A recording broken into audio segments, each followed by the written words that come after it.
I'm Councilmember Weezer. We've been joined by Councilmember Englander, Councilmember Harris-Dawson, and Councilmember Blumenfield, and Councilmember Price. We will call this meeting to order and first go to the multiple item speaker cards. Spillman Eric. Is there a Spillman Eric here? No? Oh, a general comment, okay. All righty. And then there is another speaker. Hold on, where's my multiple item? It's not up here. Oh, there it is. There's someone who signed up with an expletive, and I assume they're signing up with a fictitious name, so I'm not going to call that name. I signed up as Buck Herman. Excuse me, sir? I signed up as... This person is disrupting the meeting. Disrupting the meeting, sir. If you have something to correct, you go speak to the sergeant, please. Thank you. And we're going to call go through the consent calendar. And item number 2, there are no speakers. We will approve that item on consent. Item number 3, we will approve that item on consent without objection. Item number 5, we will approve that item on consent without objection. Item number 6, we have 2 speakers on that. We will hold that item. Item number 7, we have a speaker. Item number 8, we have a speaker. And item number 9, we have a speaker. Well, hold on just a second. Can we go back to item 6, please, on the board? Okay. Okay, is there Spillman Eric here? No? Okay.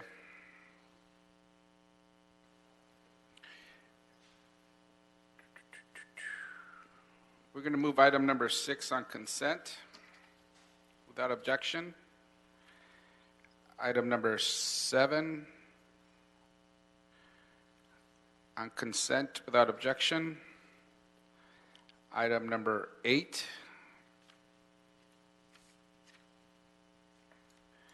on consent without objection. And item... This is disrupting the meeting. Sir Herman, if you wish to correct how you signed up, please speak to the sergeant on this side. Thank you. Item number 9. On item 8, Councilman, Yes? I think there's a letter from planning to correct one of the queue conditions. Okay, there's a technical amendment, I understand. Yes, sir. You may want to, Terry Kaufman, Mesilla City Attorney's Office, you may want to just call planning up to explain what it is. Okay, number 8, can planning please come up?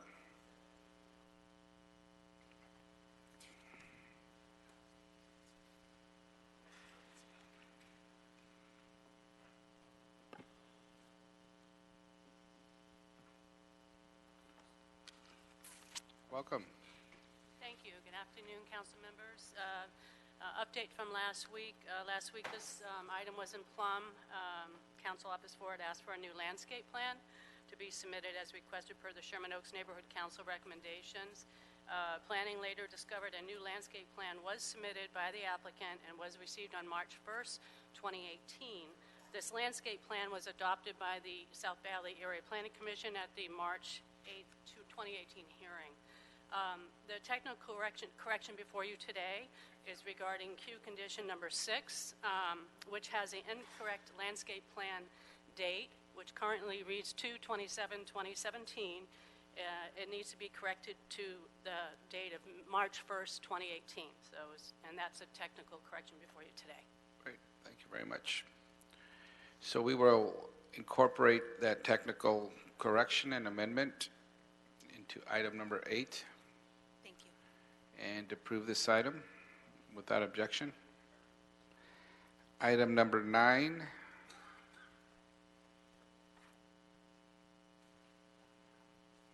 We will approve without objection. So ordered. So now we will go to item number 1, a report from the Director of Planning, Mr. Vince Bertoni. Thank you, Chair. We are members of the committee. I do not have any report today, but I'm happy to answer any questions. Excellent. Okay, we will receive and file this item. Thank you very much. Item number 4 is, we could read that into the record, please.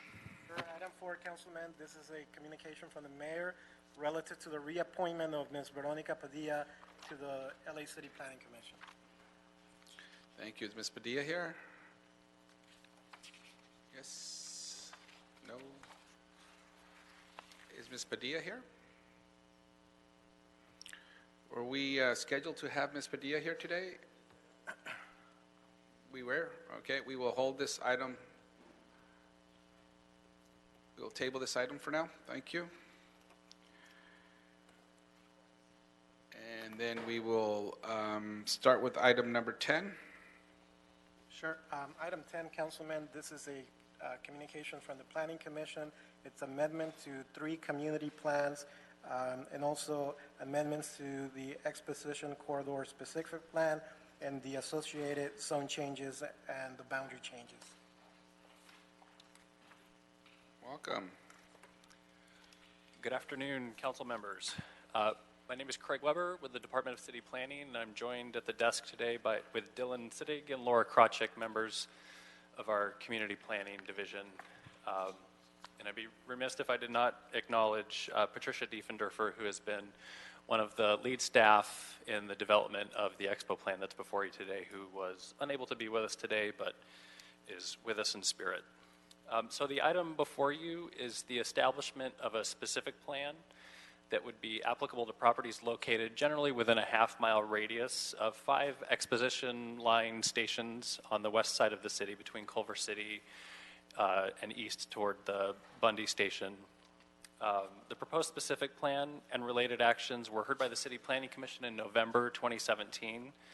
And there the commission in its action approved the proposed specific plan with some modifications that included better aligning the plan's affordable housing requirements and parking reductions to the incentives included in the transit-oriented communities affordable housing incentive program that had been put into action just a few weeks prior to the Planning Commission's consideration of the item. So the specific plan envisions increasing the allowed housing and jobs density in a strategic way throughout the proposed specific plan area, focusing its efforts in particular on better utilizing underutilized industrial land, in particular near the Exposition Bundy Station, but also includes upzones to more standard residential and commercial lots as well. And the specific plan, as it is proposed, would function as the TOC, or in other words, would replace the citywide TOC guidelines with a more strategic and tailored approach specific to that community. So the specific plan establishes a number of new zones that would permit a greater mix of land uses and intensities. As I mentioned, in particular, repurposing underutilized industrial land. The specific plan also establishes urban design standards that would be applicable to all new multifamily, commercial, and mixed-use development, ensuring that new development within this area is compatible with the surrounding environment and is appropriate for an area where we anticipate increased pedestrian and non-motorized mobility in particular.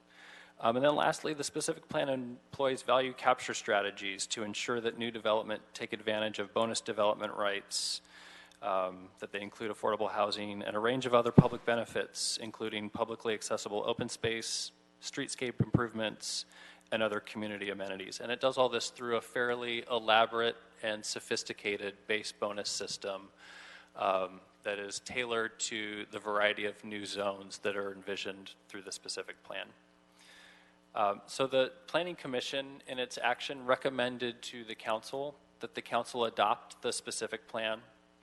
that it adopt findings, the CPC's findings, including environmental findings, that the council adopt resolutions both to certify the EIR, as well as a statement of overriding considerations and mitigation monitoring program, and that it adopt a resolution to amend the relevant community plans affected, including West Los Angeles and the Palms Mar Vista Community Plan. The Planning Commission also recommended adopting ordinances to establish the Expo Corridor TNP specific plan, to effectuate a host of zone changes, to repeal the West Pico Boulevard Community Design Overlay as those design guidelines are being incorporated into the specific plan, that the council also amend the boundaries of the West Adams CPIO to be consistent with this proposed plan, and that it adopt ordinances to make code amendments that would insert the specific plan's new zoning into the code. So there's an array of actions that are recommended. We do understand that there will be some public comments as well as some requests from council offices, and are prepared to help the committee walk through what some of those requests might be at the appropriate time. Okay. Thank you. So we will call up some of the representatives from council districts. Aviv Kleinman.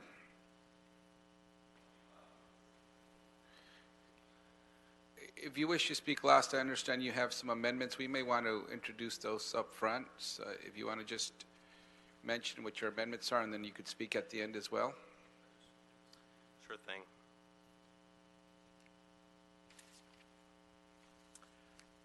Good afternoon, honorable council members.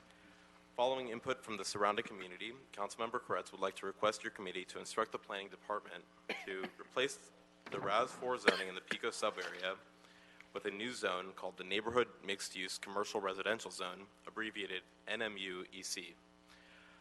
You can follow along with the document that the city clerk is passing out now. This subject sub-area is on Pico Boulevard from Bentley Avenue to Overland Avenue. Regarding the floor areas, we are recommending that the maximum base floor area ratio would be 2-to-1, with the maximum bonus floor area ratio to be 3-to-1. Public benefit requirements being 30% or more residential projects using bonus FAR to use the affordable housing at TOC Tier 3 levels, and 70% or more non-residential projects using bonus FAR to use a vehicle trip reduction. Regarding height, we're requesting maximum base building height to be 45 feet and maximum bonus building height to be 50 feet. Transitional height requirements applicable to base and bonus requirements, bonus projects. Regarding residential density, no residential density limitation based on lot area, and projects using the citywide density bonus use a base residential density of 1 dwelling unit for every 400 square feet of lot area. Regarding uses, we would like to match the allowable uses and limitations of the mixed-use commercial residential MUEC zone, with the exceptions of commercial hotels will only be permitted with conditional use permit following procedures in LAMC 12.24W. Additionally, spectator sport facilities will not be allowed, and no minimum non-residential requirements, but 100% residential projects are permitted. For designs, it would be subject to all applicable urban design standards outlined in the plan, including setbacks. Regarding parking, it would be similar to the mixed-use EC zone, while neighborhood-serving uses that occupy 1,500 square feet or less will be exempt from automobile parking requirements in LAMC 12.21.A.4. For restaurants and cafes using this parking exemption, only up to 50% of total square footage of the neighborhood-serving uses in the project may be exempt.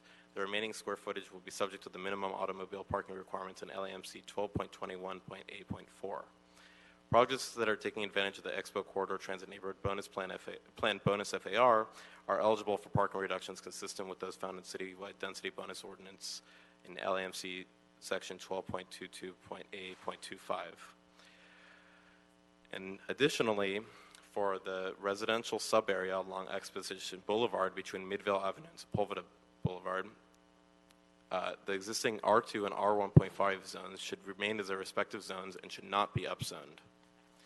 In addition, please note the following. The neighborhood mixed-use commercial residential NMUEC zone would be similar to the mixed-use commercial residential MUEC zone, but at a lower scale that would continue to allow for a variety of neighborhood commercial uses that serve the local community and would require at least 75% of building frontage in the floor area to be designed to accommodate one or more active uses. These active uses include retail, personal services, community or cultural facilities, restaurants or bars, sales areas, professional offices, creative offices, live work units, residential lobbies, recreation, and meeting rooms. Additionally, the NMUEC zone would function as a transit-oriented communities program for the affected properties. Thank you. Thank you. Krista Klein.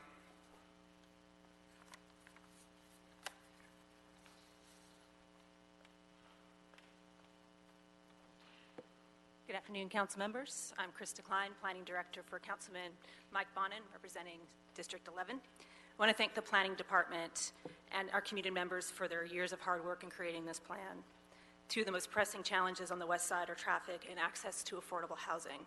Traffic on the west side stems, in the most part, from a severe jobs housing imbalance. We have a lot of commuters coming into the west side every day and then traveling home in the evening, clogging our local roadways. And the need for additional housing at all income levels is acute. The Expo TMP provides answers to both of these challenges.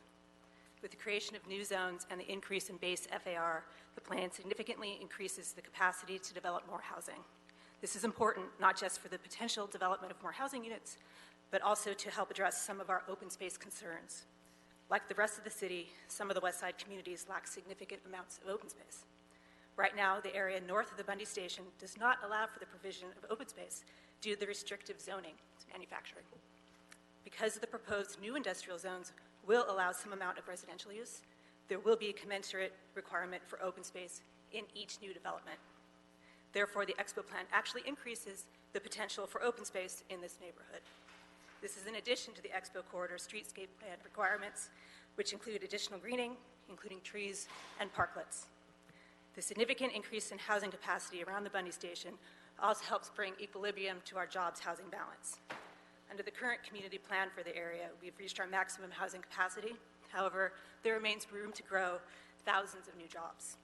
Because the Expo plan creates the potential to develop thousands of new housing units, our jobs housing opportunities are in much better alignment.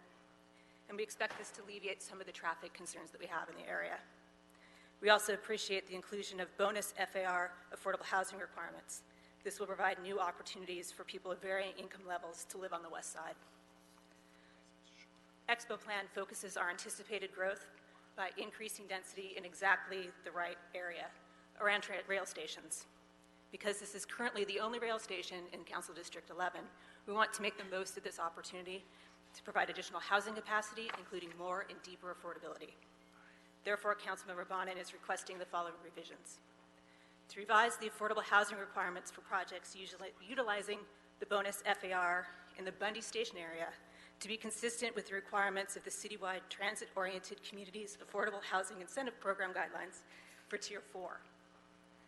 We want to revise the new industry, the NIEC zone in the Bundy Station area to allow for a maximum of 36% of total floor area to be dedicated to live-work units for projects with a total FAR less than or equal to 1.5 to 1 FAR, base FAR. Similarly, a low maximum of 55% to add floor area dedicated to live-work units for projects greater than 2.5 to 1. This is in Table D of the proposed plan. We also would like to incorporate the necessary technical corrections to the specific plan to clarify how regulations of the Permanent Supportive Housing Ordinance apply to the Expo TNP. We'd like to revise the specific plan to require affordable housing for any project in the Bundy Station area that includes a residential component if they're pursuing bonus FAR. And we also want to omit the exemption of a conditional use permit for hotels in the specific plan. Thank you. Thank you very much. Andres Cuervo, Carter Rubin, Tony O'Neill. Each public speaker has 1 minute. And if the staff in the middle could move a little to the side so I could see the clock as our public speakers speak. Thank you. Welcome. So you have 1 minute. Do neighborhood council representatives get 5 minutes? Did you file a impact statement? Yes. Is there one on the record for the city clerk? Do you have one? What neighborhood council are you? Palms. Yes, there's one on the record. Okay. You have, we actually give 3 minutes here in Plum for that. So you have 3 minutes. All right. Thank you. Honorable Plum Committee members, our city is in the middle of the worst housing crisis, the worst homelessness crisis. The data is clear. Transit-oriented development is crucial to solving the housing crisis, addressing affordability, and alleviating congestion. The latest research shows that we need to build more than 600,000 units of housing in LA. Despite this, Councilmember Koretz and his office, along with folks in well-to-do neighborhoods along Expo, are more concerned with shadows on houses than whether there are roofs over their fellow Angelinos. That is not Palms. The Palms Neighborhood Council supports Expo TOD, but under one condition. Neighborhoods along Expo need to share the burden, not just Palms. We ask density along Pico and Exposition Boulevards near Sepulveda and Rancho Park Expo line stations be reinstated. Majority brown and low-income communities like Palms shouldn't burden high density alone in District 5 or in the West Side. If Palms, the most dense neighborhood in the West Side with over 44,000 residents and with more traffic and less parking than our neighbors, can say yes to TOD, so can the rest. Neighborhood councils like ours believe neighborhood character is not just about aesthetics, but values. Our neighborhood character is grounded in our commitment to our fellow neighbors, our residents, and understanding that the prosperity of our neighborhood is tied to every other, for together we make up LA. The housing crisis we're in demands, and our city deserves, a Plum Committee that supports Expo TOD and ensures new development along Pico and Exposition Boulevards near Sepulveda and Rancho Park Expo line stations is reinstated. Thank you. Thank you. Next speaker, please.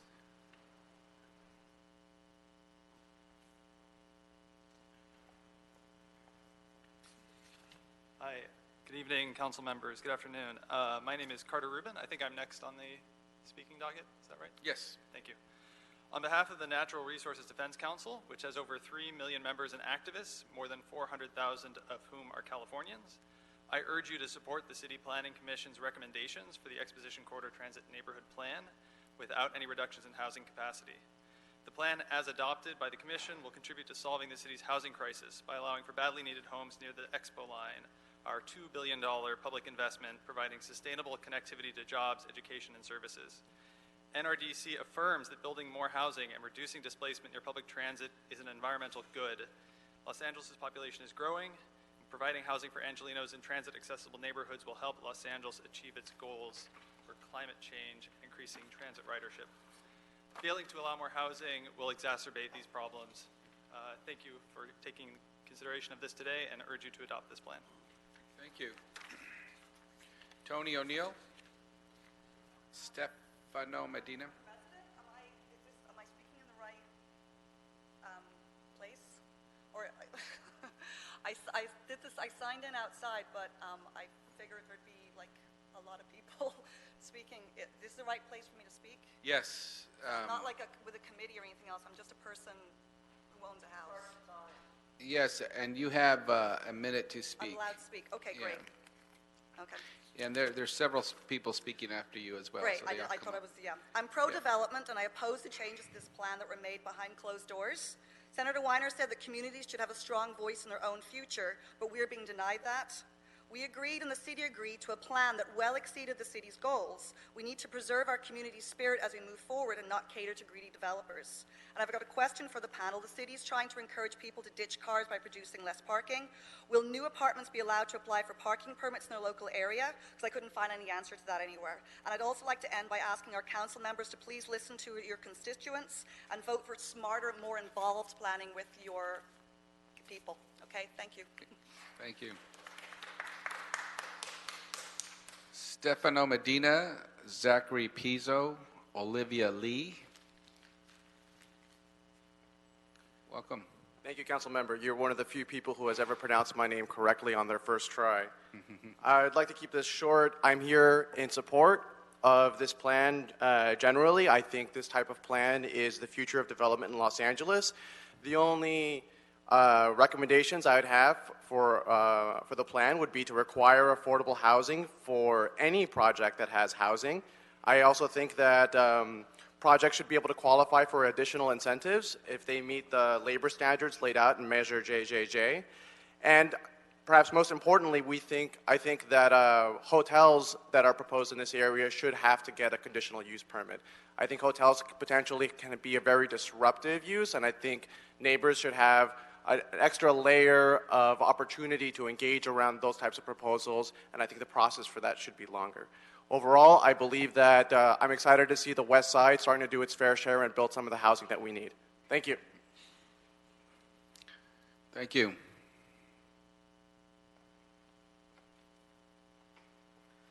Members of the Planning Land Use Management Committee. I'm Zachary Pizo, a college student born and raised in Los Angeles, who would hope to live in my home one day. The current cost of living in the city is due to the lack of affordable housing. I fear my dream of living in the city of Angels will soon be that, just a dream.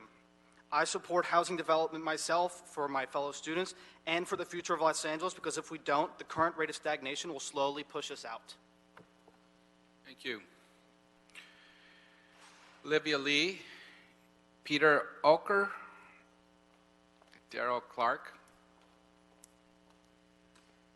Good afternoon. I'm Olivia Lee with the LA Area Chamber of Commerce here in support of the plan. We want to thank the staff and the community members for the thought and efforts put into this TNP, and we are excited for the addition of 9,400 to 14,300 jobs and the 4,600 to 6,000 much-needed new housing units near the Expo line. Increasing density for more housing near where jobs are created and near a high-quality transit system is essential for us to tackle the housing crisis before us, while utilizing our public transportation system and addressing traffic issues within the area. This is the perfect opportunity for the city to step up and address the growing housing crisis in our community. Thank you for your consideration. Thank you. Either Peter or Darrell, either one?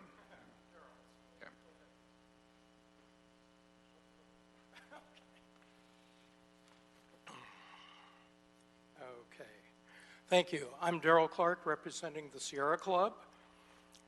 First, to say the Expo TNP does a lot right. New, dense, mixed-use housing in the jobs-rich, housing-poor West Side, in walking distance of rail stations, primarily in commercial areas that don't displace existing housing. However, we have two major concerns. One, about gentrification and affordability. That the TNP does not provide an affordability requirement to the baseline development standards, only to the above baseline incentive, despite the new AB 1505 that would allow it to apply that to the baseline. That should be changed. Second, there does need to be a mechanism beyond existing Quimby funds and on-site to get more parkland to balance the density of the new development. Thank you. Thank you very much. Peter, Blake Thomas, Margaret Healy. Thank you, ladies and gentlemen of the committee. I'm a resident of Lower Westwood. The issue at hand today is presented to you as a battle between evil, entitled wealthy NIMBYs on one hand, and a force for good which holds the solution to West LA housing crisis. Nothing could be further from the truth. We are a socioeconomically diverse group of homeowners and renters who love the city, its people, and our neighborhood, which is struggling with many other issues. We are not anti-development, but favor smart redevelopment to which the city planning department originally agreed. Not a single one of us is attached to the legacy and longevity of the 99-cent store on Pico. Nevertheless, jamming our streets with market-rate apartments that have proven to do nothing to alleviate an affordable housing situation is no solution. Look at the M-Lofts, where apartments at 475 square feet cost $2,500. In every urban area, housing units in nice neighborhoods cost money. No matter where, trickle-down housing cost is a fallacy. Through community input, extensive research and discussion, city planning and neighborhood organizations engaged in a dialogue and resolution process that was the very model of how planning decisions and any significant decision should be made. The only currency of a representative government is its ability to respect the compact it has with those it represents. We ask respectfully that those decisions not be reversed by fiat by the mayor and planning commission. Given where we are in Washington, I don't believe that's the example you or the city wants to emulate. Thank you. Thank you.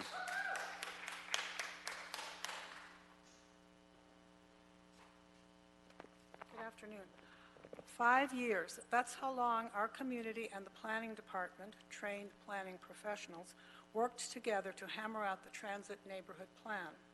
Community meetings, letters, petitions, all were part of this process. Then in October of last year, these city planners presented their finished product and our collected work, done with the input of our community, before the City Planning Commission. The CPC brushed aside all the work of the planners and instead substituted as their roadmap a letter from the lobbying group Abundant Housing. It was disheartening to see such a colossal waste of planning expertise and community input. Further, this is a terrible signal to all communities about to embark on their community plans. Today I asked Plum to go back to the plan as presented by the Planning Commission prior to the CPC hearing in October. That plan met all stated project goals and population projections, or enact the compromise plan presented by WNC and Councilman Koretz and the Plum Committee. This is to establish a neighborhood mixed-use zone for the Pico Boulevard. Thank you. Thank you. Blake Thomas, and that was Margaret. Yeah, okay, Healy. Stephen Rogers, or Steven Rogers, or Stephen. Mariana Huerta Jones. Welcome. Good afternoon, council members. My name is Blake Thomas. I'm a resident of the Westwood, within the boundaries of the Transit Neighborhood Plan, specifically near Pico Boulevard between Westwood and Sepulveda Line stations. I'm here to express my support for the original Transit Neighborhood Plan presented by the Planning Department in October of 2017. I'm also standing in strong opposition to the modifications made by the City Planning Commission to the plan and presented in November of 2017. Specifically, the elements of the community plan for West Los Angeles, and most specifically, density changes to the zoning along Pico Boulevard and Exposition Boulevard. I've been a supporter of the Expo line for many years and worked to help the plan clear neighborhood hurdles. I also participated in the years-long process as led by the Planning Department to create the Transit Neighborhood Plan. I'm a supporter of development in my neighborhood and support the city's objectives for creating density around transit corridors. I lived in Washington, D.C. and Chicago and really enjoyed the benefits of a dense and, my time's up. Please go back to the original plan as presented by the Planning Department in October, and reconsider the modifications made by the Planning Commission about density along Pico Boulevard and Exposition Boulevard. Thank you very much. Thank you very much.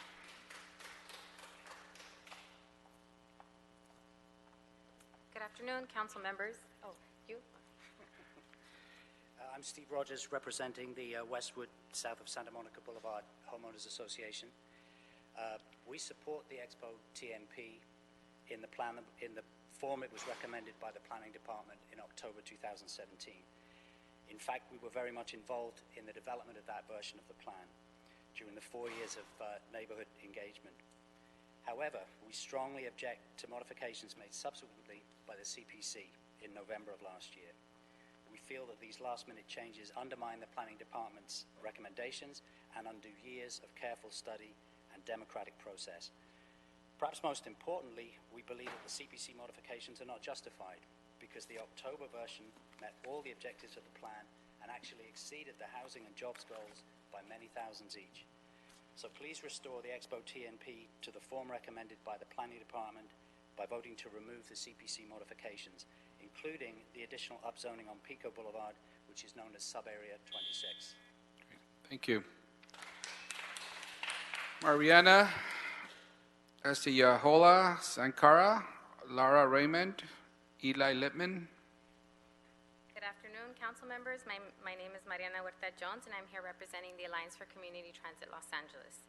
We'd like to express our support for the Expo TMP and the changes recommended by the Planning Commission to align the plan's affordability requirements with the city's TOC Affordable Housing Incentive Program, as well as their recommendations to allow mid-rise housing capacity with affordability standards along Pico Boulevard and the Bundy Triangle area. It is critical for historically exclusionary neighborhoods in LA's West Side to be more inclusive, diverse, and welcoming of other Angelenos to enjoy the same opportunities and healthy neighborhood amenities. We also strongly support Councilmember Bonan's recommendation to align affordability requirements for the Bundy Station area to Tier 4 of the city's TOC incentive program. While we support many elements, we'd like to also provide some recommendations to further strengthen the TMP. And that is also to include further incentives for projects meeting the labor standards of Measure JJJ, and also do not exempt any areas with housing of affordability requirements. Thank you. Great. Thank you.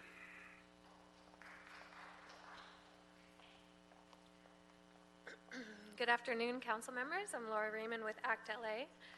Our coalition is happy to see the additional recommendations from the Planning Commission. We strongly support the overall framework of increased FAR paired with affordable housing. There's a few additional changes we recommend, which we submitted in a letter to the committee. First, we support the Cd11 proposal to apply TOC Tier 4 affordable housing requirements to the Bundy Station area. The draft effectively exempts the hybrid industrial jobs emphasis sub-area from affordability provisions, so we recommend requiring affordable housing for all projects with any residential development seeking bonus FAR. We share the concern of Unite Here Local 11 that the TMP may unintentionally privilege luxury hotels over needed housing, so we recommend the TMP require a conditional use permit for hotel uses. And finally, we recommend including an incentive for projects meeting the JJJ employment standards. The plan should grant those projects additional residential density beyond the upper limit of 4 FAR. Overall, we support your great work on this. Thank you. Thank you.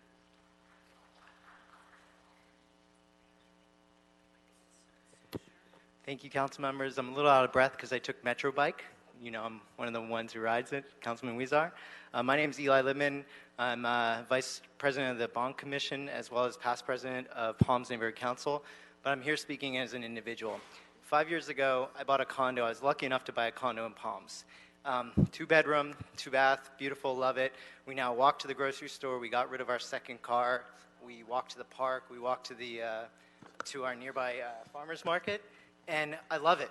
And the only reason I was able to do that is because in the 80s, your commission made the decision, or committee made the decision, to increase density in our neighborhood. And so I'm here to implore you to not think about what's going to happen today, but to think about where your kids are going to want to live in 10 years, where my kids are going to want to live in 20 years. And if we don't build the housing for them today that's affordable, that's near transit, they're going to want to own cars, and they're not going to have a place to live. And so today's decision really isn't about today. It's about looking forward into the future generations. Thank you. Thank you. Charlie Carno, Lee Wallach, Lauren Borchard.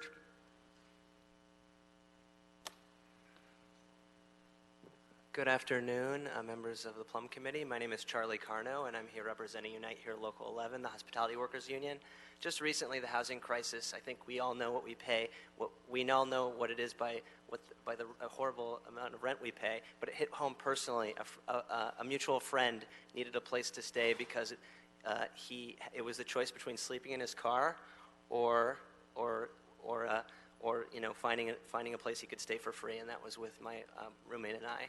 So we support ACT LA's recommendations. We support the requirement of affordable housing in non-residential projects that include a residential component, and the restoration of the areas initially excluded from the plan by the Planning Commission. We also believe that this plan should encourage affordable housing, not luxury hotels. We support Councilmember Bonan's amendment, and also ask that additional hotel uses not be allowed except where they are allowed under a current law in the plan. Thank you very much for your time, and it's great working together to make this a more just city. Thank you. Thank you. Council members, thank you. Lee Wallach here with the Motor Avenue Improvement Association. Today is an important day. Today is the day that should have happened a long time ago. Our only real problem is that this has taken so long. We really need to push this through. Our community needs it. We support some of the prior speakers, our friends from the Palms Neighborhood Council. You have their recommendations in writing as well. I urge you to look at those. What we need is affordable housing in our community, and we want to make sure that we do our part. In fact, we would like larger affordable housing options, 2 and 3 bedrooms, not just one, because right now we're carving out our families. They can't all get stuck in a 1 bedroom. So we would like to just even do more. Again, we would like this to happen as soon as possible. We would like to make sure that the developers that are trying to jam through projects today, if they haven't put a shovel in the ground, let's make sure that they have to abide by these guidelines. Last but not least, we think that all developments, especially right next to a school, which we have on Motor, any development next to a school must have an EIR, and that's critical. And it might not happen, obviously, attached to this, but we'd like to work with staff to get something like that implemented. Thank you very much. Thank you.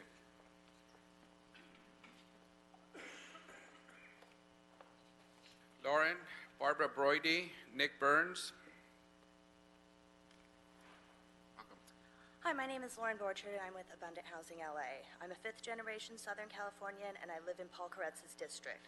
Much of my professional background is in politics, community engagement, and the promotion of affordable housing in Atlanta, in the Deep South. And the challenges in this city on this issue are far worse, to my shock and deep disappointment. In September of 1945, President Truman addressed Congress to urge them to tackle the housing crisis by saying, "A decent standard of housing for all is one of the irreducible obligations of modern civilization. The housing challenge is now squarely before us. We must begin to meet this challenge at once." I encourage you, I implore you to find the political will to finally accomplish what we've been striving for generations. I find the reluctance to support social equity through the creation of housing to be truly heartbreaking. I understand that change is difficult, but we need to plan for the future. I don't know about our country today, but in Los Angeles, I believe we are an inclusive community with shared values, and our planning policy needs to reflect that. Thank you. Thank you.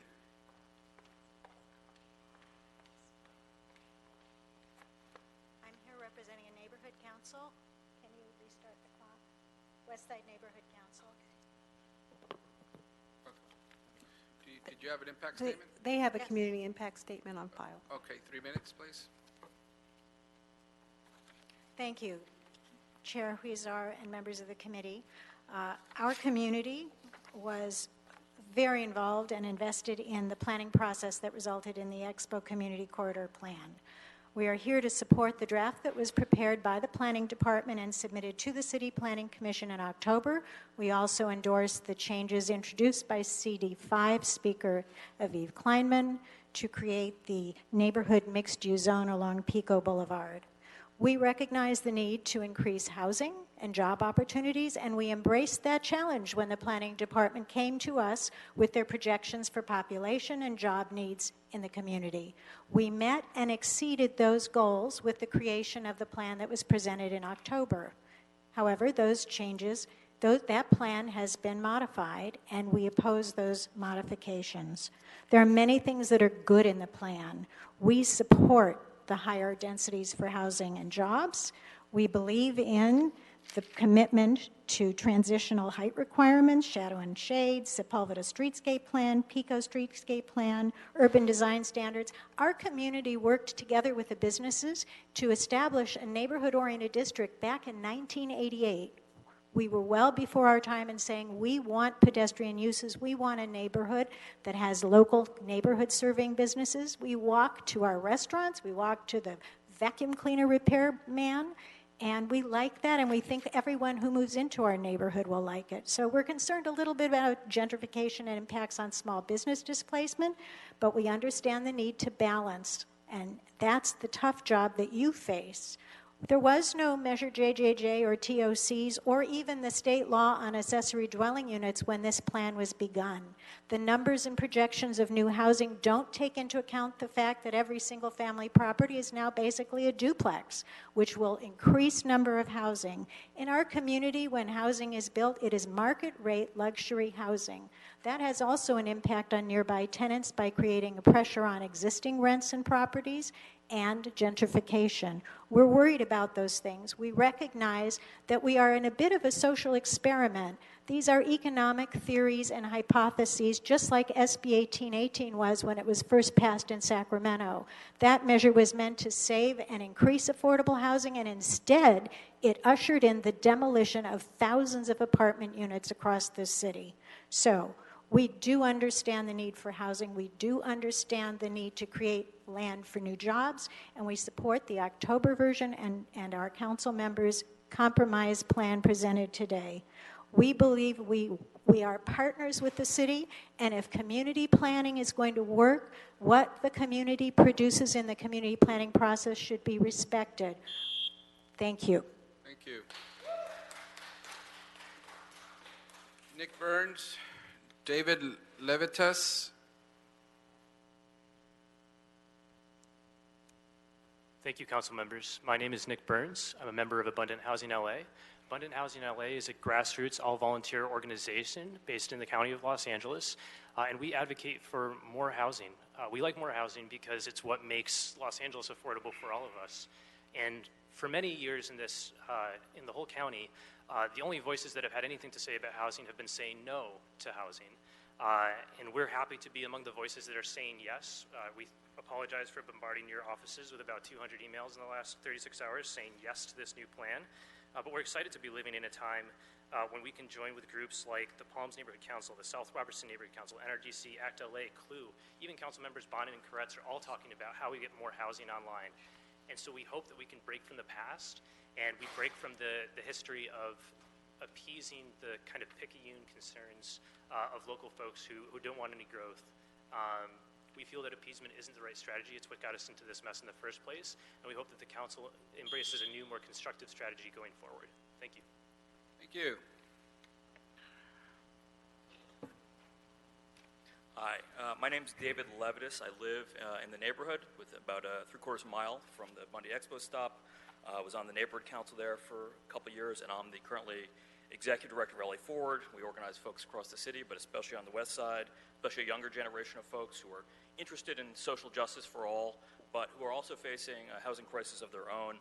We're a member of the ACT LA Coalition, and we want to reiterate our support for this proposal, that plan that came through from the City Planning Commission. We think it's great that the incentives were aligned with the TOC program. We support the inclusion of the Bundy Triangle.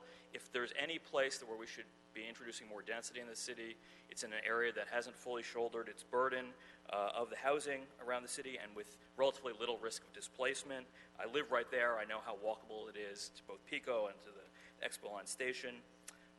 3 more points. I support requiring affordable housing for all projects that have a residential component, not just commercial, not just fully residential. Additional incentives for those meeting JJJ employment standards, and requiring conditional use permits for hotel projects, which are not as great use of space as the desperately needed housing. Thank you. Thank you. Yelena Zeltzer, Scarlett Sidwell, Emily Schott.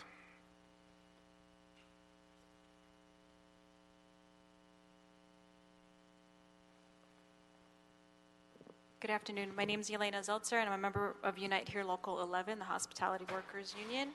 We're here because we generally support the plan, especially the affordability requirement. We think that it's a really great thing for our city. However, we think that we disagree with the expanded that hotel use should be by right. We think that requiring conditions on the hotel use would be correct. It would allow residents of the communities to participate in the process and have their wishes known when hotels go up around the Expo Line. Thank you. Thank you. Hi, my name is Emily Schott. I'm also a member of Unite Here Local 11.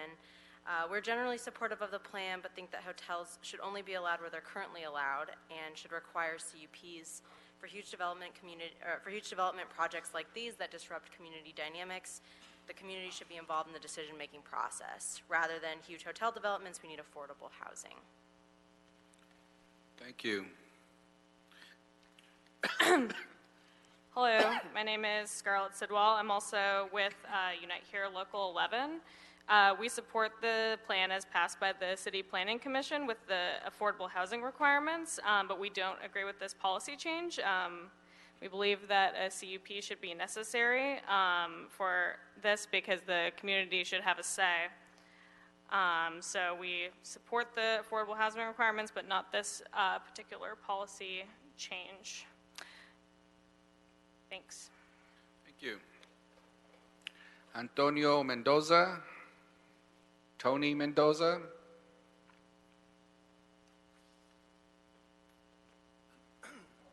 Hi, my name is Antonio Mendoza. I live in 725 South Spring Street, and I'm a member of Unite Here Local 11. We support this plan in terms of the affordable housing. There should be affordable housing even when there's no residential housing units, but we don't support the plan in relation to the hotels. They should go through a CUP hearing, and they should have a CEQA, and so the community has a say in these developments. Thank you. Thank you. Tony Mendoza? That was you, right? Okay, that was Antonio and Tony. You go by. Okay. Herman?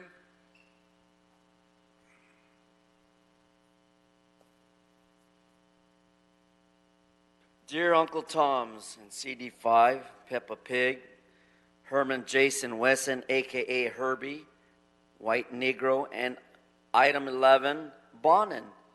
We're talking about HHH advocacy here, niggas. We're talking about the mayor and the Los Angeles City Planning Commission, that of West Adams, Baldwin Hills, Lamert, and that of the Transit Neighborhood Plan, which is no density, fuck your density, and fuck your plan. Expo Corridor, fuck you too. As far as jobs, fuck the jobs. There's not enough jobs unless I'm a white nigger and I can't find one, but it's apparent that I'm working. I don't need a job. And regarding housing, I'm an Uncle Tom, a stupid white nigger in a dark skin wearing a city shirt saying, it's about time I pay the Jews what they deserve, the denaries, right? Denaries. That concludes public comment, and staff could please come up to the table. And first off, let me begin by saying that I'm really thrilled that this plan is before us today. It has been years in the making, and the urgency of adopting this plan is underscored by the fact that in terms of the number of speakers we had, and also our affordability crisis for housing, and obviously good planning principles show us that if we build more density around transit, it would help housing, it would help mobility, and it's good planning principles. At the same time, what I like about this plan is that we are building more density in areas that historically haven't accepted density. And the end result of that, if we look at things as a whole in this city, is that either lower income neighborhoods are now being pressured with higher housing prices, and or areas that have already built a lot of density continue to accept that density. So it makes sense that as we build more transportation, that we build that density around that transportation. So I'm certainly happy with this as this moving forward. With respect to hotels, can you explain, I was not aware that hotels will be by right under certain conditions under these plans as well. Certainly, Craig Weber, City Planning staff. So, as I mentioned previously, the specific plan envisions a number of zone changes throughout the plan area. Some of those would be essentially allowing hotel uses where they previously had not been allowed, in particular in industrial zones. And so the thinking at the time was, would these new hotels need to be required to do a conditional use if they are 500 feet from an RD 1.5 or lesser zone property, which is what the code requires today? Or is there an opportunity through the specific plan to simply allow a hotel use in the new industry zones in particular?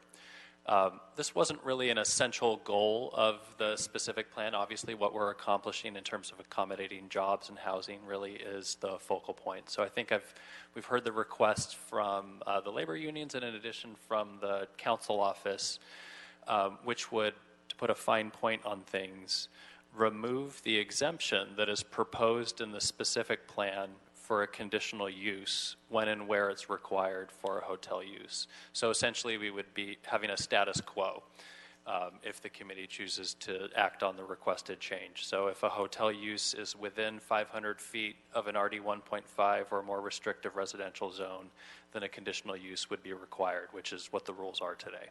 Okay, and was that under the CD5 or CD11 That was the CD11 request. Okay, yeah, and that makes sense because exempting the hotels, I was trying to figure out what objective that reaches for us in this specific plan, and it was, okay, it's not that clear what that is. So I'd rather side on having more public input on those types of uses in our neighborhoods.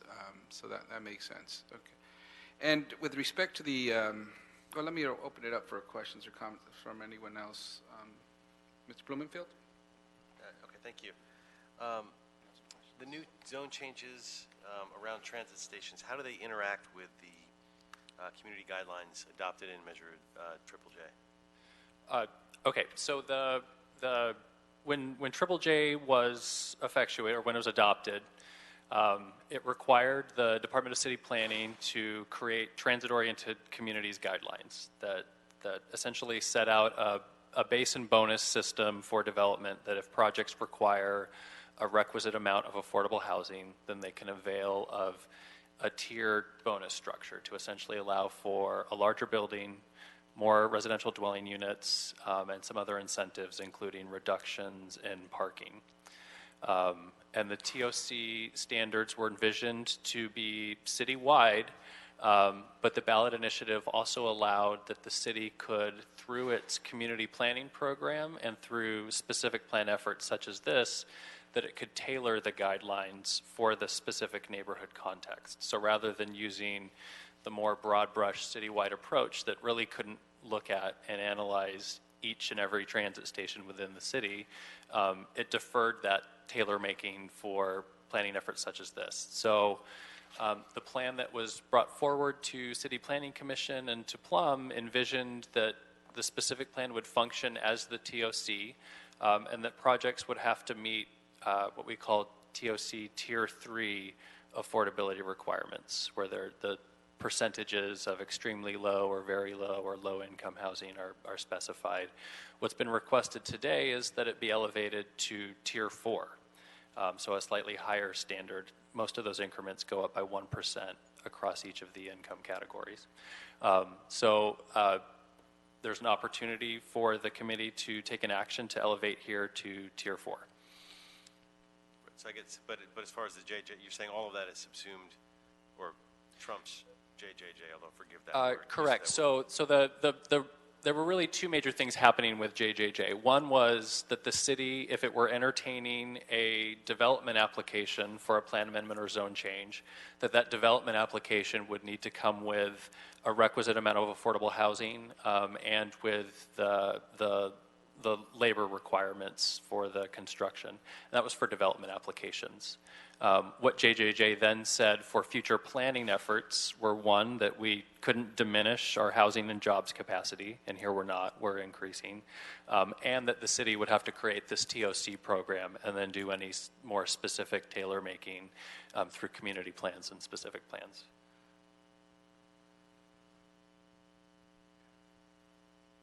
Okay. I guess separate topic. The new zones.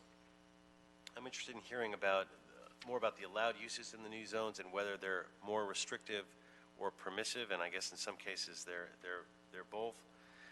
In particular, when I noticed some of the zoned industrial lands are going to be transitioning, as you mentioned, to the hybrid industrial. And in the hybrid zones, there are additional limitations. Correct. And the one in particular, wondered why certain things are being limited, such as animal hospitals, kennels, or logistics and distribution centers are limited, but they're prohibited under the plan.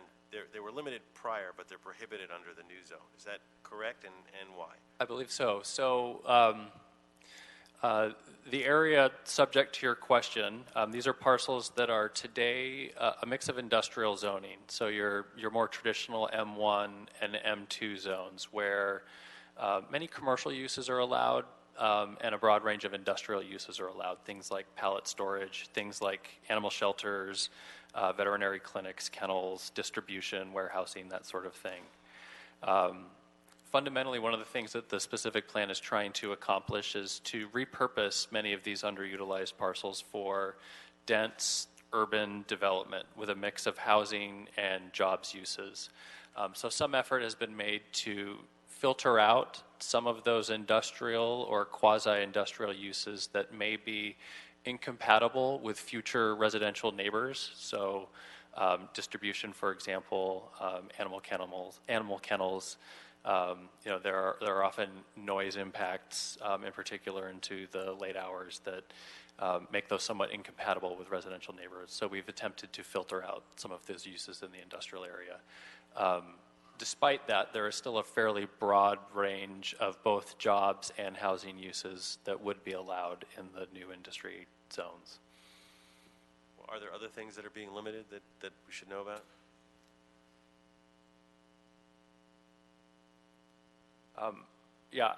There are some specific and tailored limitations. I'm not sure which rise to the interest of the committee. Generally, we've tried to filter out noxious industrial land uses where we're anticipating future housing.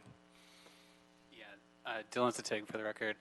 The idea behind most of the zones were to allow clean tech and high tech jobs to enter in the areas closest to the stations.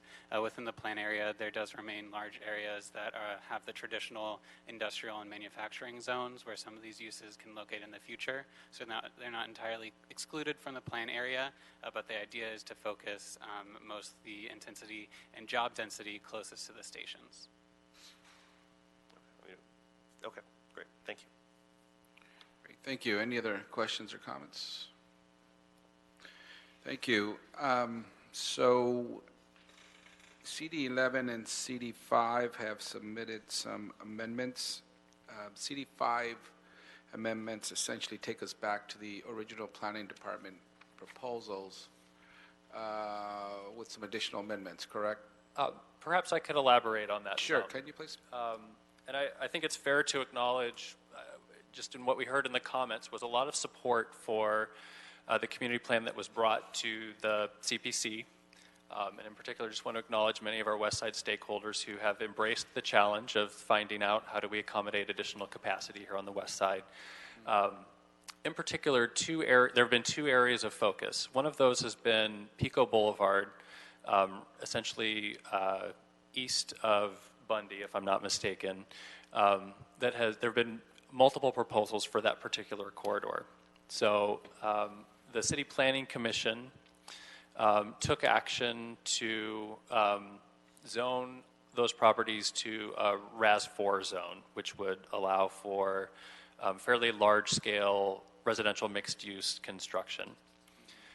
The proposal that CD5 has set forth is, I think, actually a very compelling compromise that still allows for increased residential capacity on that corridor, but in a manner that is more tailored and sensitive to this particular environment, which I think is fair to acknowledge is surrounded by low-scale R1 on both sides. So there are some unique challenges in how do you accommodate this capacity while still being respectful of the surrounding environment. So the specific plan initially included the creation of a mixed-use zone, and the proposal was for that zone to be applied to various corridors throughout the plan area. And so what has been suggested here is a neighborhood mixed-use zone, an iteration of that theme that would be applied to Pico Boulevard that would still allow for increased residential capacity beyond what we have today, but with different incentives. So in particular, a 45-foot height limit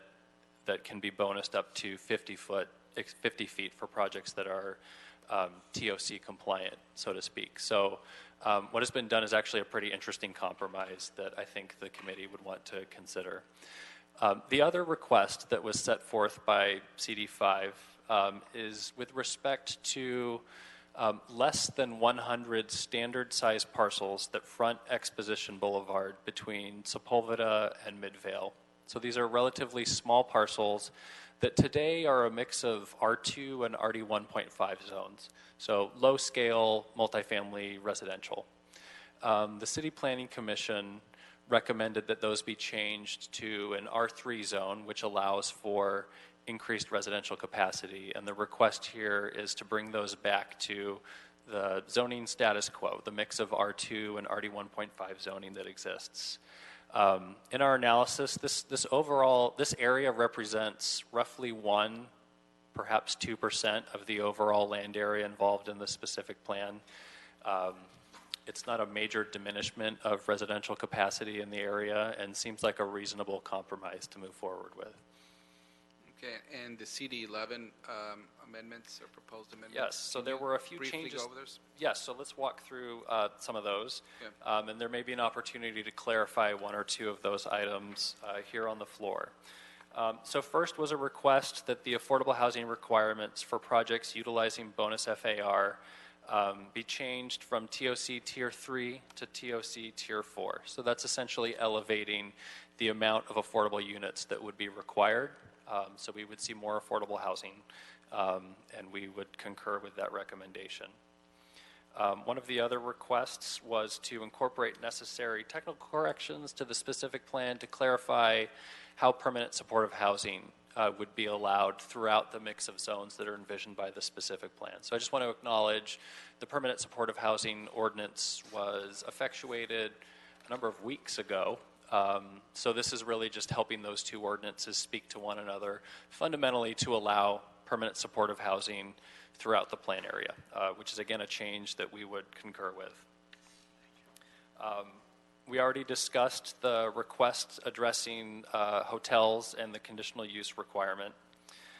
So there were two other requests in the mix there.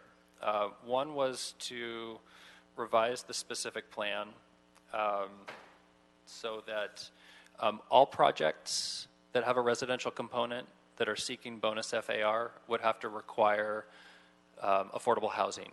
So just to give some context here, there's a rich mix of zones with different scenarios of when and how your bonus FAR can be unlocked. So the specific plan envisioned that for projects that were predominantly commercial, that were roughly 70% commercial and 30% residential, that there could be an FAR bonus for those projects if they provided public benefits in the form of trip reduction.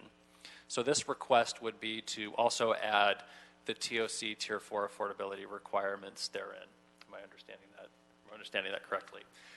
So that would be essentially adding an additional public benefit for those bonus projects.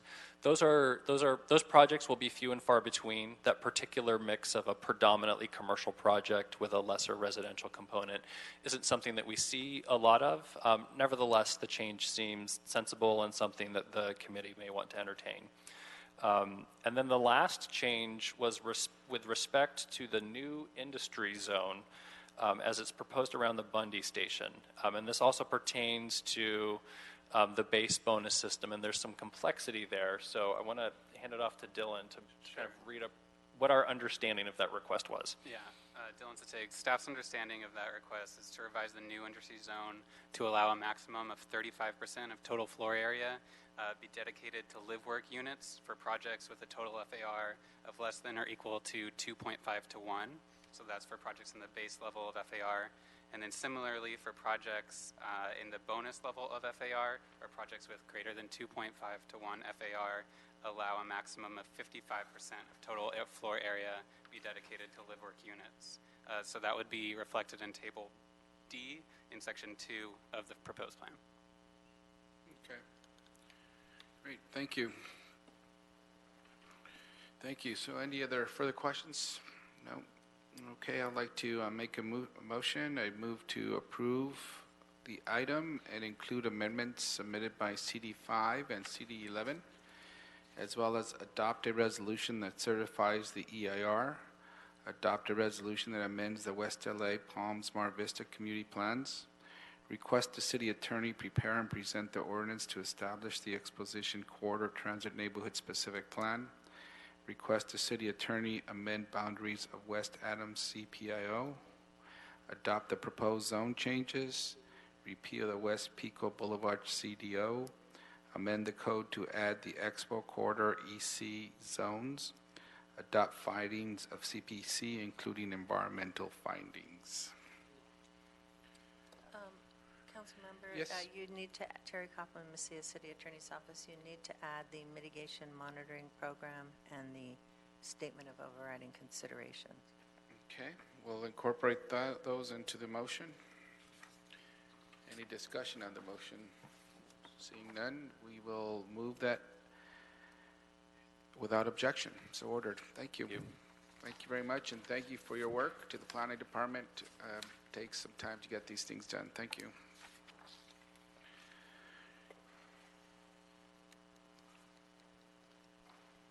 Next item on the agenda is item number 4. If we could call that to order, please. Sure. Item 4, Councilman, it's a communication from the mayor relative to the reappointment of Ms. Veronica Padilla to the LA City Planning Commission. Ms. Padilla here? She's here. She's just...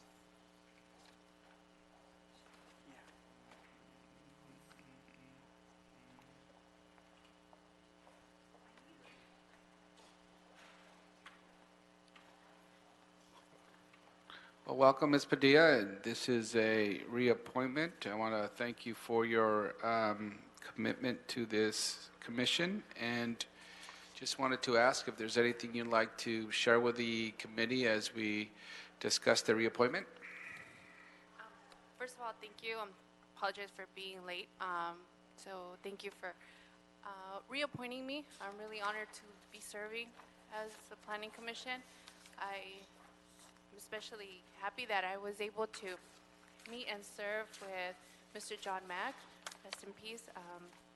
So I fully have enjoyed my participation in the commission. I think we've done a lot of great work and continue to do so. So I am very proud to be reappointed and be serving in the commission again. Okay, great. Are there any questions or comments from committee members?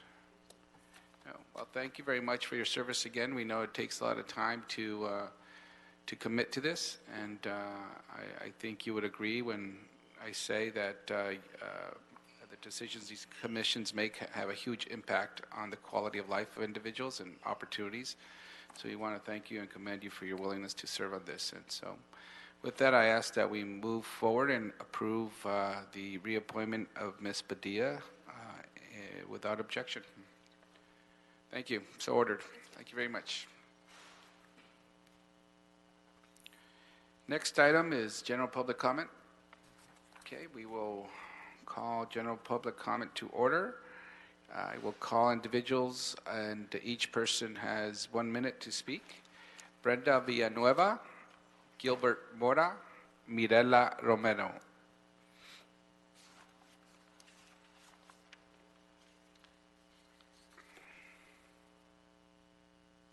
Welcome. Hello. Good afternoon, committee over here. My name is Brenda Villanueva, and I am the co-chair of the Los Angeles Alcohol and Drug Policy Alliance. I actually am here to mention the alcohol restricted use subdistrict motion that was introduced a year and a half ago by Councilmember David Brew, and the motion number is 17-0117.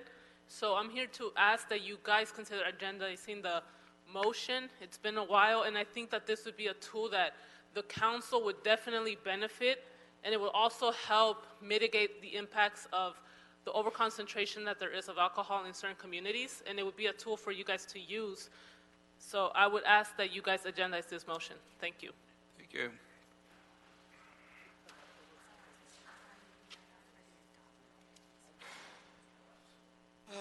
Good afternoon, honorable committee members. I'm here to introduce names of people that are supporting this motion. So to begin with, it's Tarzana Treatment Center, United Coalition of East Prevention Project, the Wallace Memorials Project, Women Against Gun Violence, Women's Christian Temperance Union supporters, California Council of Alcohol Problems, Cesar E. Chavez Commemorative Community Intelligence, Dr. Jonathan Fielding Schools of Public Health and Medicine at UCLA, El Centro del Pueblo, Fernando Tantavium Band of Mission Indians, Father Greg Boyle Homeboys Industries, and Hollywood Family Recovery Center. Thank you. Mirela Romero, Adeline Berta, Rica Feliciano, Alice Lee. Good afternoon, council members. My name is Mireya Romero, and I'm with Pueblo de Salud from the San Fernando Valley, and I'm also speaking as a member of LADAPA. and I will give you a list of more members and supporters of ours. Magnolia Community Initiative, National Asian Pacific American Families Against Substance Abuse, National Council on Alcoholism and Drug Dependence, San Fernando Valley, North Hollywood West Neighborhood Council, Pacoima Urban Village, Pacoima Neighborhood Council, Prevention Institute, Southern California Indian Center, stakeholders of Boyle Heights, the Westside Impact Coalition, Variety Boys and Girls in Boyle, Watts Healthcare Corporation, West Hollywood Project, Westside Impact Coalition. Thank you. Thank you.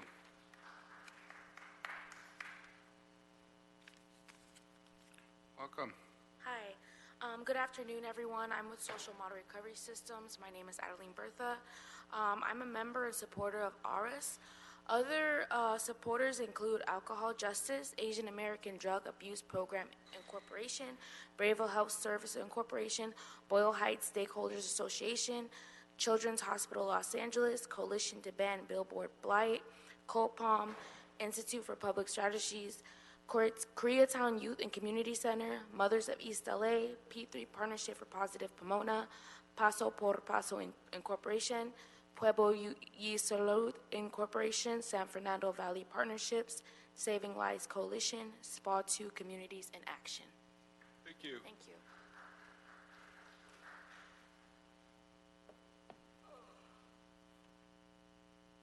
Good afternoon, everyone. My name is Evelyn Valderas. I am a member of COPAM, the Coalition to Prevent Alcohol-Related Harms in LA Metro. Currently, the number of alcohol licenses in District 14 are as follows: 482 bars and restaurants, 202 liquor stores and retailers, and 20 non-retail licenses. I hope you can agendize errors. Thank you. Thank you. Alice Lee. Are you Alice Lee? What's your name? Rica Feliciano. Okay, Rica Feliciano. Alice Lee still here? Okay. Marina Citron, John Whitaker, Charles Porter. Welcome. Good afternoon. My name is Rica Feliciano. I am a member of COPAM and speaking today as a member of LA Drug and Alcohol Policy Alliance. The current number of alcohol licenses in District 8 are as follows: bars and restaurants, 32, liquor stores and retailers, 127, non-retail licenses, 9. I hope you can agendize ours. Thank you.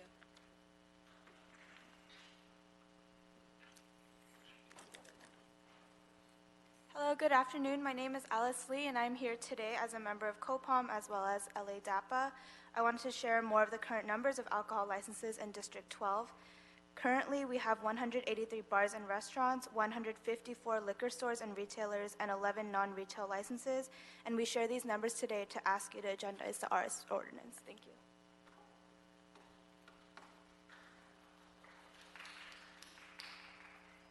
Hello, my name is Marina Cintron. I'm a member of the Los Angeles Alcohol and Drug Policy Alliance, also known as LA DAPA. I wanted to share some numbers of District 9, Councilman Price's district. The current number of alcohol licenses in District 9 are as followed: 57 bars and restaurants, 160 liquor stores and retailers, and there are only 5 non-retail licenses. This makes a total of 217 active alcohol retail licenses in the district. I'm here today to ask the committee to agendize the alcohol restricted use subdistrict motion, also known as ARIS. Thank you very much. Good afternoon, honorable council members. My name is John O. Whitaker, and I am a certified addiction treatment counselor too. I'm a native Angelino, and I'm also the director of Paso por Paso, and a person in long-term recovery from all mind-altering substances, and here to support for you to agendize ARIS. Los Angeles needs ARIS for the benefit of our children and grandchildren, and please agendize this. At least take a look at an already time-proven and effective method of allowing your constituents to have a say in where alcohol is to be sold and used. Thank you.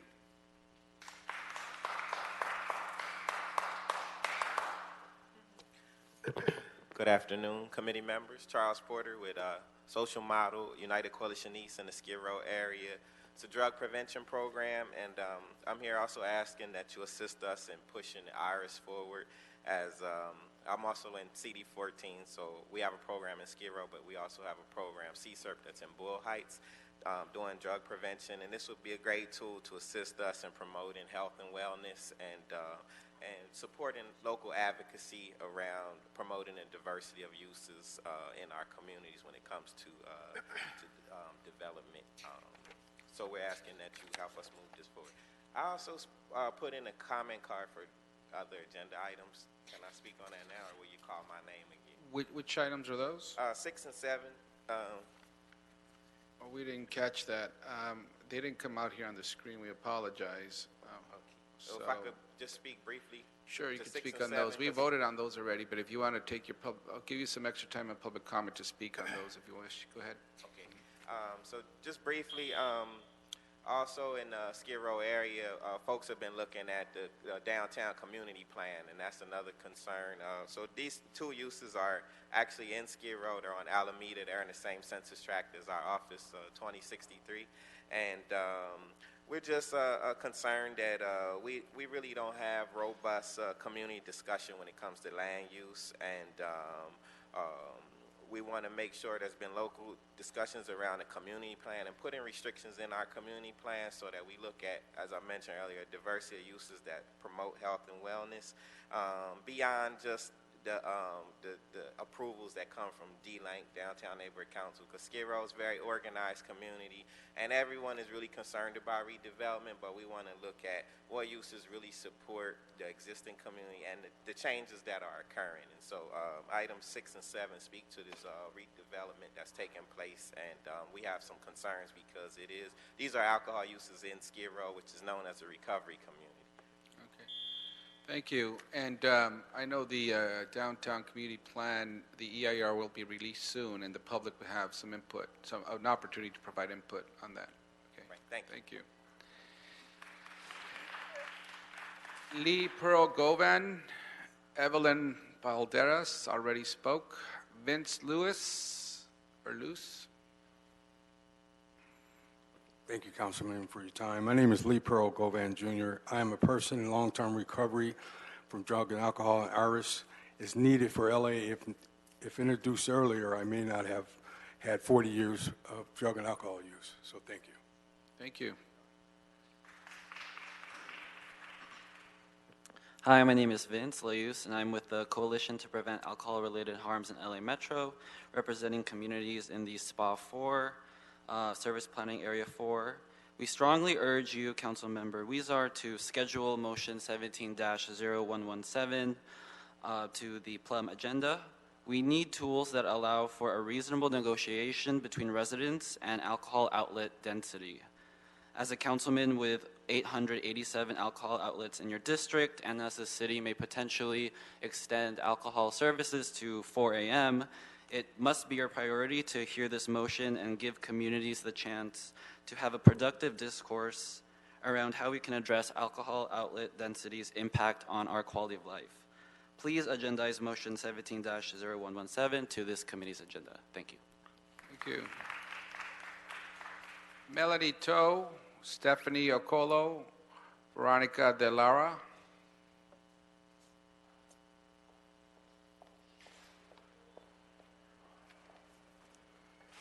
Good afternoon. My name is Melanie Toe. I'm a resident of Koreatown, and I work as a public health professional in Hollywood, two regional areas in the city with a high undue concentration of alcohol outlets. I'm asking the committee today to please put council file number 17-0117 on the next Plum agenda, the Alcohol Restricted Use Subdistrict Proposed Ordinance. This is a community tool that will allow residents like myself to have a voice in what alcohol licenses come into our communities in LA. One of the California Department of Alcohol Beverage Control criteria is that general on-sale licenses should be one license per 2,000 residents in a census tract. So why is it that in Koreatown we have a ratio of general on-sale of one license per 628 residents and one license per 866 residents in just central Hollywood? I am not against alcohol. We are not against alcohol. We are for responsible businesses and drinkers. We need control. We as constituents need more community tools to voice our concerns, and I urge you to schedule this council file. Thank you.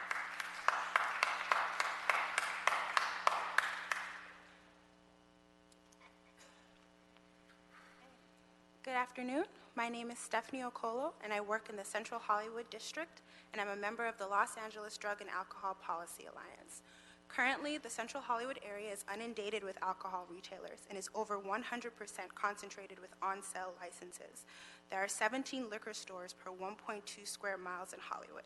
I ask the Council for support in favor of Council File 17-0117, also known as the Alcohol Restricted Use Subdistrict Ordinance. This proposed ordinance will limit the spread of alcohol into vulnerable communities and give populations that are negatively affected by high alcohol density the power to regain control. I ask that you support and agendize Council File 17-0117. Thank you.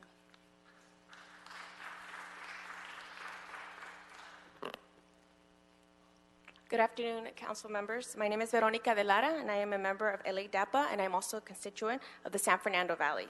I'm here today to request that the Plum Committee agendize ARIS at their next committee meeting. Our communities are currently dealing with overconcentration of alcohol, and ARIS would be an essential tool that would help to deal with proliferation of alcohol and help protect and the health and well-being of our communities. I urge you to agendize ARIS at the next committee meeting. Thank you.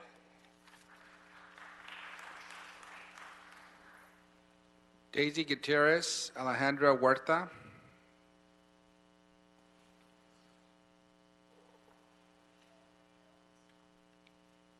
Good afternoon, everyone. My name is Daisy Gutierrez, and I'm a member of the COPAM Coalition. So I just wanted to mention about the current number of alcohol licenses in the District 3. There are 238 bars and restaurants, 136 liquor stores and retailers, and 14 non-retail licenses. Por favor, concejal Wizard, le pido de que nos ponga en la agenda, en su próxima agenda del comité. Esto se lo pido como madre de la comunidad y también como miembro de la comunidad. Muchísimas gracias.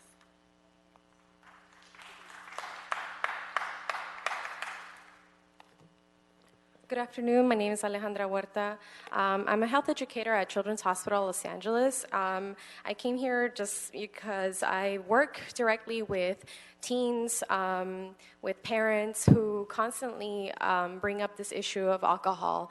And every day I am impacted by the stories that I hear about how easily accessible it is for their husbands, for their kids to come by to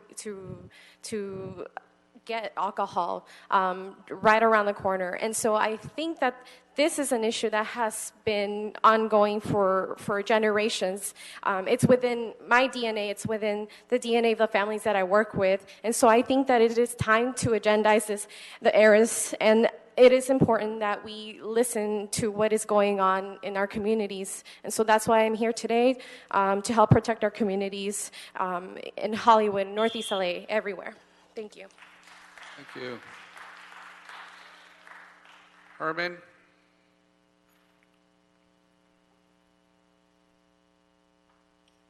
Now, we all know why alcohol is bad. Let's talk about Rochelle and her husband's alcoholism. Let's talk about the consent item. Herman, Herman, please stop. Because Herman, I'm asking you to stop right now. Look, you come here every meeting, you disrupt our meetings, you are flipping me off right now. Your time is off. You are cut. You cannot come in Herman here alleges verbally that this city verbally itself abuse cannot people. retaliate against any individual with 46 seconds on the clock. It's City called Attorney, retaliation your time is off, sir. against a person You are in pursuit disrupting this to meeting. official You are policies disrupting by this meeting. intimidation. Thank you very much. Can he please be escorted out? Thank you very much. Mr. Herman has been asked to leave and refuses to do so Of the and continues probable to disrupt cause the you meeting. bring against myself, I got 23 seconds. We're asking The him to leave. existence Yes. of probable cause is Sergeant fuck at Arms, you have to and get fuck him Rochelle out. Rios, you fucking alcoholic weezer, and your retarded son for drinking. Terry Kaufman, Mesilla City Attorney's Office. I saw Mr. Herman, you are aware of the rules and have been for some time, so. So, City Attorney, what do we do? Because he comes to every plum meeting, verbally attacks members of this committee, disrupts the meetings, and I keep asking the City Attorney's office that what can we do to not allow this individual to do this? I'm completely at a loss. Look, this happens every time. And I don't think it should be allowed. Can I ban this individual from coming to this meeting, to plum meetings? There's no rule that allows the chair of any committee to ban an individual. We don't need a rule. I'm going to do that as the chair of this committee, that we don't want him anymore because, hold on, this happens every time. I understand the freedom of speech, but it's ongoing, it's continuous, and he disrupts every single meeting. I'm sure that if our city attorney's office did a little more research, we would find that other cities are able to better control individuals like Herman, and we apparently cannot in this city. What advice would you give us? Well, number one, what I appreciate your comments. He needs to stay on. Anybody who speaks before the committee, they cannot disrupt in the audience. If a person disrupts in the audience, including somebody who's been warned on many occasions at many committees, they've already had their warning. They can be told, you're disrupting the meeting and you need to leave. If they are called up and by name and they're speaking and they're not on topic, you can tell them to get on topic. If they continually refuse to get on topic and they keep speaking, The advice you're giving me is that we have to do this every time. And so you're telling me that we just have to go through this every time. Every single meeting, I ask him to leave because he's disruptive. I mean, it just doesn't make sense to me that I have to go through this every single time. At this point, we don't have a rule that allows any kind of a blanket. So can I create a rule that if they disrupt a meeting consecutively for 5 times, they are no longer allowed to come in? Can I write that into an administrative code for the city? I don't know if it would go into the administrative code. We can Wherever it goes, can I create that policy? We can look at that and then we can discuss it afterwards. It's not right now. It's not. It's not. Well, I've been asking the city attorney's office for years now to come up with something that allows us to conduct our business. Every single committee meeting, we lose time on issues pertaining to land use and planning because we have to address this individual. He stands up in the beginning of the meeting saying that he hasn't been called when he knows what the rules are. And this whole city council caters to this individual's needs at every single meeting. We shouldn't have to do that. We should conduct our business and do it in a way that many other cities do when they have individuals like this disrupting their meetings. I just don't know why we haven't been advised as council members what are the appropriate policies to put in place to not allow this to occur anymore. I would just add to that before you answer. At what point do we not have to treat this person as if every meeting he or she starts with a clean slate? So if we put you out 100 times, on the 101st time, can we just say, you know the rules, the minute you break them, you're out? Or you can't come back because of what you did in the last meeting. I mean, how many chances at the apple? This has literally happened at every meeting I've been in since I've been on the city council. Well, as I said, at present, there is no rule that allows a committee or council to ban somebody for life. But once they, I'm not speaking about a particular individual, but if you have an individual who is repeatedly flouting the rules, you have the opportunity the minute they start doing that to say they've been warned, and you can ask the sergeant at arms to make them leave the meeting. Okay, does the city attorney's office discuss collectively how to handle these types of situations? Have you guys, other city attorneys who sit at meetings, discussed this? Happy to talk to you about that offline. Well, we've been asking for several years now, and nothing seems to be corrected. It seems like we're not getting a response back from the city attorney's office, with respect to how to better handle these situations, because we just can't continue to do the same thing over and over again. We need recommendations to say these are the policies you could establish so that these individuals do not continuously to disrupt every single meeting. So I don't know what to do anymore. I guess I'll put it in a motion tomorrow in council to request for funds to hire outside counsel to advise us on what we can do, because we are not getting the type of recommendations we would need from our city attorneys in terms of what we can do to have a more cordial meeting, and one that is respectful and inviting for the public to be able to participate. I think that's our only recourse at this time. I'm giving you the best advice I can give you at the moment. I'm Okay. happy to talk to you about it after the meeting if you want to discuss it further. Okay, thank you very much. Anything else on the agenda? No, sir. Thank you. That concludes this meeting.